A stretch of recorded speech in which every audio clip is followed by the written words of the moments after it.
الاسبوع اللي فات رحنا للمعرض تاع السياحه، كان واحد شاب تما نعرف المشروع تاعو 10 سنين هو يستنى باش يعطوه عقد الملكيه. كان وزير الماليه قدامي، قلت له ولدي شوف الملف يرحم والديك، في لنا المشكل. جي با في كونفيونس، انا رحت للبيرو عيطت للولي تاع بسكرة، قلت له هذا الدوسي كاين؟ قال لي كاين. قلت له باه؟ قال لي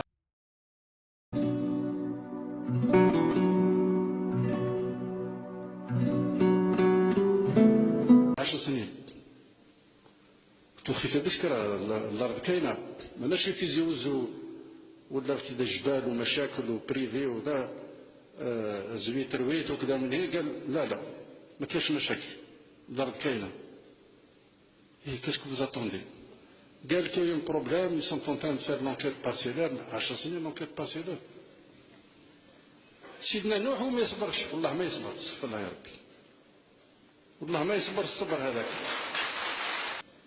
سيدنا نوح وما يصبرش، والله ما يصبر، استغفر الله يا ربي، والله ما يصبر الصبر هذاك.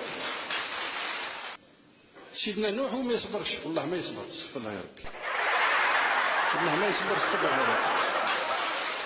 انتم لما بنتاكم يا Il a fallu d'un coup de fil تاعي وزدت تكلم دوزيام فوا. من بعد دوزيام جور خبرني سيد وزير الداخليه، قال لي قالوا له ارواح غدوه خلص ودي التيران تاعك. هاي هذه مش مصيبه هذه. Il aurait pu créer 200-300 emplois. فالخلوص دروسك بالزرس، واش تحب سيدي حكمني وناسك واش انا ما بحيف نقول الساسي. خلينا ندخل، خلينا نستمسوا.